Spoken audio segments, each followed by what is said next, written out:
बिस्मिल्लाहिर्रहमानिर्रहीम, अस्सलाम वालेकुम, वेलकम टू द बीनर सलीम शो। मामला ये है कि इमरान खान साहब अपनी ज़िद पर अड़े हुए हैं और उनकी ज़िद ये है कि उन्होंने असेंबलियाँ तहलील करनी है। अब वो एक अलग बात है कि उनको तहलील करने की वो सपोर्ट नहीं मिल रही। सपोर्ट मिलनी है उनको पंजाब और खैबर पख्तूनख्वा के चीफ मिनिस्टर से और वहाँ के मेंबर्स जो असेंबली के हैं वहाँ से।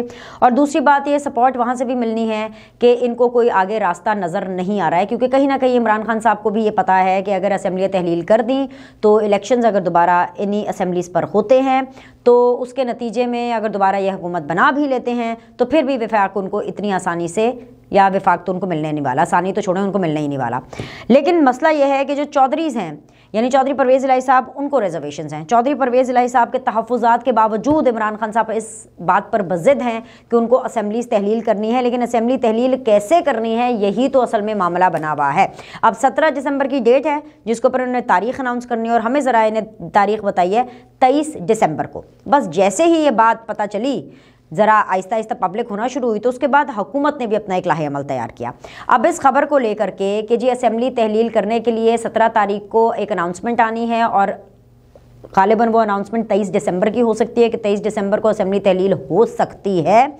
तो इसको लेकर के एक स्ट्रैटेजी और एक प्लान है पाकिस्तान तहरीक इंसाफ का और एक प्लान है हुकूमत का। दोनों प्लान्स हम आपके सामने रख देते हैं। सबसे पहले हम पीटीआई की इमरान खान साहब की स्ट्रैटेजी आपके सामने रखते हैं, क्योंकि उनकी स्ट्रैटेजी इतनी कोई कॉम्प्लिकेटेड है नहीं। उनकी सीधी सादी एक स्ट्रैटेजी है, वो है जोड़ तोड़ की स्ट्रैटेजी। और वो क्या कर सकते हैं, सिर्फ मदद ही मांग सकते हैं।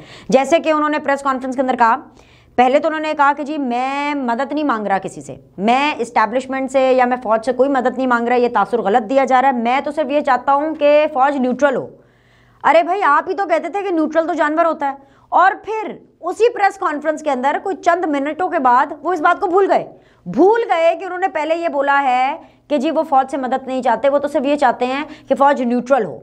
जिसका ये मतलब है कि इमरान खान को ये लगता है कि जो फ़ौज है वो इस वक्त नून लीग और हुकूमत की साइड पर है, या इमरान खान साहब को लगता है कि फ़ौज उनकी साइड पर नहीं है। लेकिन वो ये भूल गए कि अभी अभी उन्होंने ये बात की और उसके बाद साथ ही कुछ देर के बाद ये बात कर दी प्रेस कॉन्फ्रेंस के अंदर कि भाई मैं खुदारा मैं प्लीज़ आपसे रिक्वेस्ट करता हूँ, मैं आपसे कह रहा हूँ कि आप किसी तरह मुल्क के अंदर इलेक्शन करा दें। अरे भाई, फ़ौज ने, इस्टेब्लिशमेंट ने कैसे इलेक्शन कराने हैं? आप फ़ौज से, इस्टेब्लिशमेंट से कैसे इलेक्शन की तारीख मांग सकते हैं?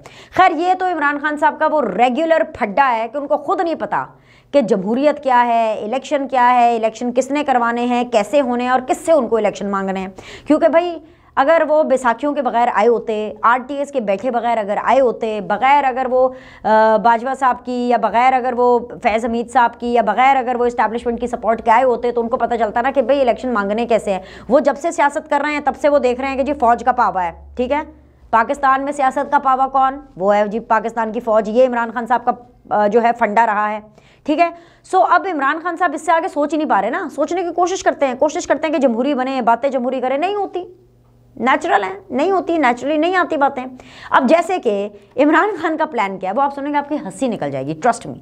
आपको याद है ना कि कुछ अरसा पहले आपने कुछ ऐसी बात सुनी थी कि इमरान खान साहब ने एक पॉलिटिकल पार्टी को बोला था कि आप हमारी पार्टी में जम हो जाएं, आप हमारी पार्टी में आ जाएं। भाई वो पार्टी, उनके जो लीडर थे वो भी परेशान हो गए। उन्होंने कहा भाई हेलो जी, मेरी अपनी पार्टी है भाई, मैंने अपनी पार्टी में रहना है। आप समझ रहे हैं, मतलब इस तरह की बातें वो ऐसे ही कर देते हैं। इसी किस्म की कोई बात अभी रिसेंटली इमरान खान साहब ने अपने प्लान में बनाई है। मतलब अब जाहिर सी बात है वो एक्सेप्ट होती है, बात नहीं होती, लेकिन उनका प्लान क्या है? प्लान ये है कि मैंने आपको जैसे कि बताया कि चौधरीज़ को तहफ़्फ़ुज़ात हैं। परवेज़ इलाही साहब जो है वो इस वक्त जो है सबसे मोस्ट वांटेड और सबसे मोस्ट इम्पॉर्टेंट पर्सन है पंजाब की सियासत को लेकर, पंजाब असेंबली को लेकर। चलो सीएम तो हैं, वो तो है ही, लेकिन उनकी सिर्फ 10 नशिस्तें हैं, लेकिन इसके बावजूद वो मेजॉरिटी पर हावी हैं। मेजॉरिटी किसकी? नून लीग की मेजॉरिटी पर भी हावी है और पीटीआई की मेजॉरिटी पर भी हावी है। उनकी 10 सीटें जो हैं इस वक्त वो हीरो के भाव, मतलब सोने के भाव में है। आप समझ रहे हैं। सो इमरान खान साहब का ये प्लान है। उन्होंने, जाहिर सी बात है, मुलाकातों का सिलसिला उनका जारी है। उनकी परवेज़ इलाही साहब के साहबजादे मोहन्नस इलाही से भी उनकी मुलाकात हुई और उस मुलाकात के अंदर जो है एक वार्म अप मुलाकात थी और आगे भी उसका फॉलो अप होना है। और उनकी मुलाकात हुई इसके अलावा सदर पाकिस्तान से भी। जो सदर पाकिस्तान के साथ मुलाकात हुई यानी आरिफ अलवी से, उसके अंदर उन्होंने काफ लीग के हवाले से भी डिस्कशन की। अब इमरान खान साहब का पीटीआई का प्लान क्या है? वो प्लान ये है कि वो ऑफर कराना चाहते हैं, बारगेनिंग ऑफर। याद है ना, वो ऐसी ऑफर कराते रहते हैं। इमरान खान साहब बड़े माहिर हैं, वो तो आर्मी चीफ तक को, वक्त के आर्मी चीफ को, जनरल बाजवा साहब आर्मी चीफ ही थे ना, वक्त के आर्मी चीफ को लाइफ टाइम एक्सटेंशन के ऑफर करा गए थे। तो चौधरीज क्या बेचते हैं उनके आगे? चौधरीज को भी उन्होंने ऑफर करा दी।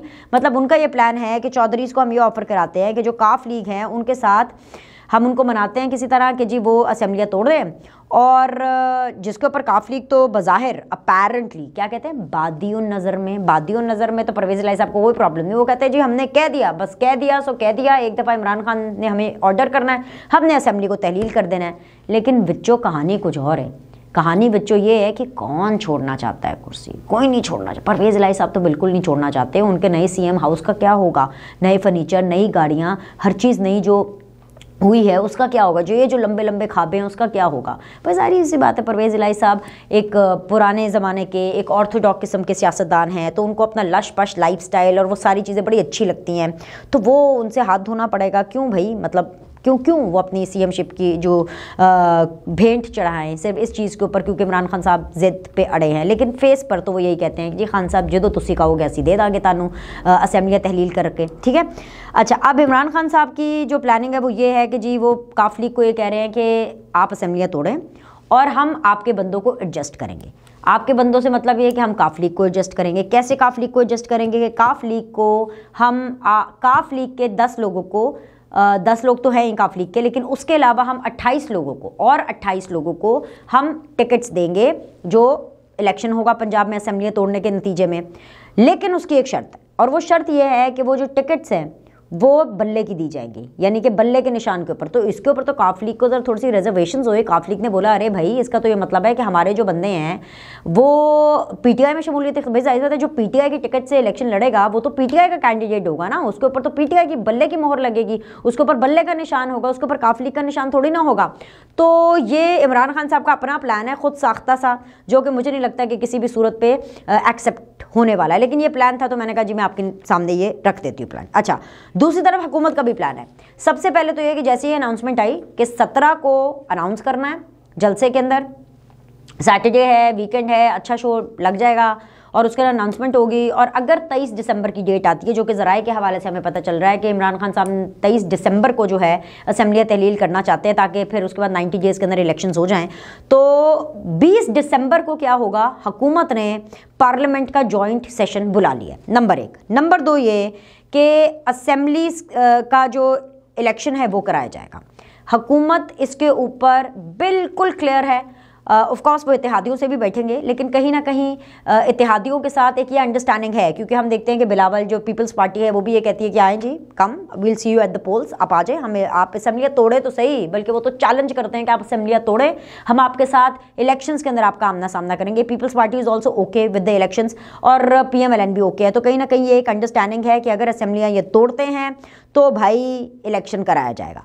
जिस असेंबली से ये इस्तीफ़ा देते हैं, जैसे कि इमरान खान सिंध में पीपल्स पार्टी की हुकूमत है, पीटीआई जो है वहाँ पे अपोजिशन में है। अगर पंजाब में असेंबली तोड़ते हैं, खैबर पख्तूनख्वा में असेंबली तहलील करते हैं, तो सिंध के अंदर ये जहाँ जहाँ से इनके लोग इस्तीफे देंगे वहाँ पर इलेक्शन हो जाएगा। इसके ऊपर भी वो क्लियर है, उन सीटों के ऊपर इलेक्शन होगा बेसिकली। और वो election Pakistan peoples party PMLN Punjab में, पाकिस्तान पीपल्स पार्टी सिंध में भरपूर तरीके से लड़ेंगे। ऐसा नहीं होगा कि वो इलेक्शन नहीं लड़ेंगे या करेंगे, भरपूर तरीके से वो इलेक्शन लड़ा जाएगा।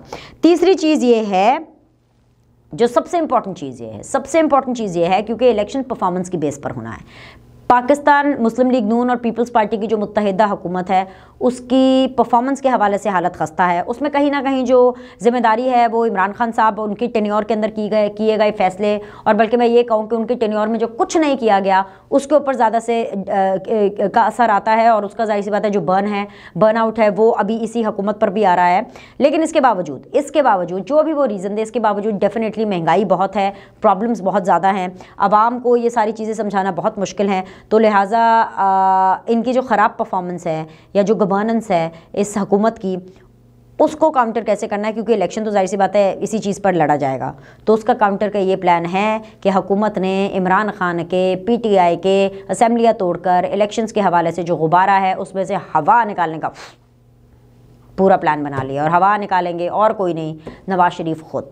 ये बेस्ट टाइम होगा अगर इस बार इमरान खान साहब ने वाकई कोई एक लंबी चौड़ी तारीख ना दी, और जो हमें ज़राए बता रहे हैं कि 23 दिसंबर की ही तारीख है, और अगर वाकई इमरान खान ने ये तारीख अनाउंस कर दी तो आप देखेंगे कि नवाज़ शरीफ की एंट्री इन इंतखाबात से पहले हो जाएगी। और जैसे ही नवाज़ शरीफ की एंट्री होगी, पंजाब के लिए ये इलेक्शन जीतना नून लीग के लिए कोई बड़ी बात नहीं है, बहुत आसान हो जाएगा। खैबर पख्तूनख्वा के अंदर पाकिस्तान पीपल्स पार्टी ऑलरेडी अपनी वॉकिंग कर रही है। इस सूरत में कि अगर खैबर पख्तूनख्वा की असेंबली तहलील होती है तो ऐसे में आप देखेंगे कि जो आसिफ अली जरदारी हैं वो ऑलरेडी ऑन रिकॉर्ड भी इस चीज़ को कह चुके हैं कि he has is full working. तो वहाँ पर पाकिस्तान पीपल्स पार्टी जो है वो अपना काम दिखाएगी, पंजाब के अंदर नवाज शरीफ अपना काम दिखाएंगे, और ऐसे में इमरान खान साहब के गुब्बारे से हवा जो है वो बिल्कुल निकल जाएगी, उनका जो भी नैरेटिव है और जो व्हाट्सोएवर है। इसकी बहुत सी रीज़न्स हैं। 2 रीज़न्स तो ये है कि एक तो इमरान खान साहब को माजी में जो सहूलतें मैसर थीं वो उनको मैसर नहीं होंगी। इसके अलावा जो सेटअप होगा वो उनको ये तो सपोर्ट करेगा कि इंतखाबात के हवाले से सपोर्ट करे, लेकिन वो वाली जो सपोर्ट है ना, जो अननेचुरल सपोर्ट जो इमरान खान साहब एक्सपेक्ट कर रहे हैं कि उनको मिलेगी, वो भी उनको वो सपोर्ट नहीं मिलने वाली है। तो लिहाजा एक जो प्लान है हुकूमत का वो भी तैयार है। प्लान ए हुकूमत का जो मैंने आपको बताया कि सबसे पहले तो जॉइंट सेशन उन्होंने बुलाना। प्लान बी हुकूमत का ये है कि अगर असेंबलियाँ जब भी टूटेंगी, जब हतमी तौर पर ये ऐलान करते हैं तो ऑब्वियसली इलेक्शन में जाना है। और प्लान 3 ये कि अगर PMLN को, पीपल्स पार्टी को लगेगा कि वो कहीं ना कहीं फंस रहे हैं, अगर इमरान खान साहब कहीं बरतरी पे जा रहे हैं, आगे जा रहे हैं, बाकी असेंबलियाँ जो है उन्होंने तोड़ दी और अब बाकी इलेक्शंस होने वाले हैं, तो ऐसे में नवाज शरीफ आकर के इसकी कैंपेनिंग करेंगे। कान को यहाँ से पकड़ लें, घुमा कर पकड़ लें। इमरान खान के लिए ये सिचुएशन भी कोई बहुत ज़्यादा कारआमद सिचुएशन नहीं होगी। अभी के लिए इतना ही। लाइक करें, सब्सक्राइब करें। आपसे अगले द बीनर सलीम शो में मुलाकात करते हैं।